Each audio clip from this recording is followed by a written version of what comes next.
എന്താണ് ഈ 40-ാം വെള്ളി? എങ്ങനെയാണ് ഇത് ആചരിക്കുന്നത്? എന്താണ് 40-ാം വെള്ളിയുടെ പ്രത്യേകത എന്നൊക്കെ അറിയാൻ ആഗ്രഹമില്ലേ? പേത്രത്തായ്ക്ക് പിറ്റേന്ന് ആരംഭിക്കുന്ന നോമ്പിന്റെ 40-ാം ദിനാചരണമാണ് 40-ാം വെള്ളി.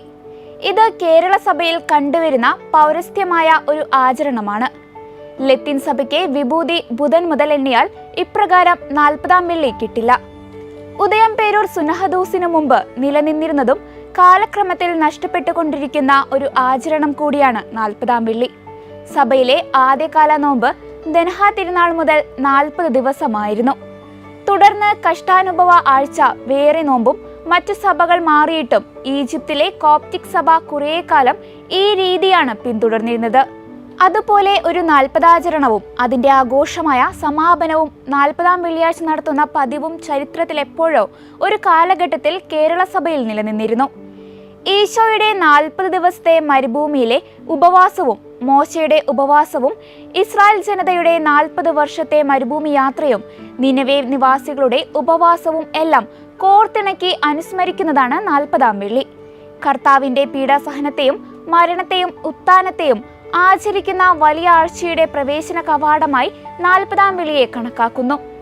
നസ്രാണി പാരമ്പര്യത്തിൽ 40-ാം വെള്ളിക്ക് ശേഷം വരുന്ന 2 ദിവസങ്ങൾ സന്തോഷത്തിൻ്റെതാണ്.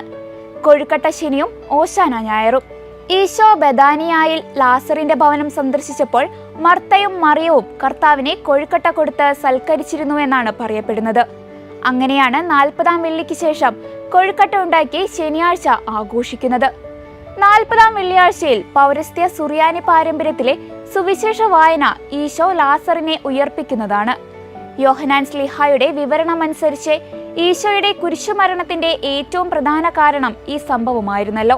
പാപത്തിന് മരിച്ച മനുഷ്യനെ ഉയർപ്പിച്ച് പാപപരിഹാരാർത്ഥം സ്വയം മരണത്തിന് വിട്ടുകൊടുക്കുന്ന കർത്താവിനെ ധ്യാനിക്കുന്ന ദിവസമായി 40-ാം വെള്ളിയെ കണക്കാക്കാം. അതുകൊണ്ട് തന്നെ 40-ാം വെള്ളിയെ ലാസറിന്റെ വെള്ളി എന്നുകൂടി പറയാറുണ്ട്.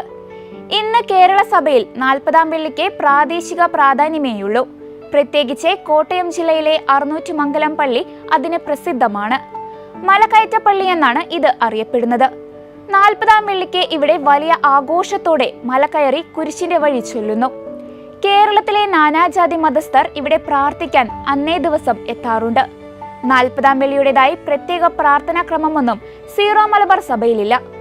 40-ാം വെള്ളിയുടെ അന്ന് കുരിശുമലകളിലേക്ക് തീർത്ഥാടനങ്ങൾ നടത്തുന്ന പതിവ് വിശ്വാസികൾക്കിടയിലുണ്ട്. ഈ 40-ാം വെള്ളിയിൽ നമ്മുടെ പാപങ്ങളെ ഓർത്ത് പശ്ചാത്താപിക്കാനും കർത്താവിന്റെ പീഡകളെ ധ്യാനിച്ച് ഉത്ഥാനത്തിലേക്ക് പ്രവേശിക്കാനും നമുക്ക് സാധിക്കട്ടെ.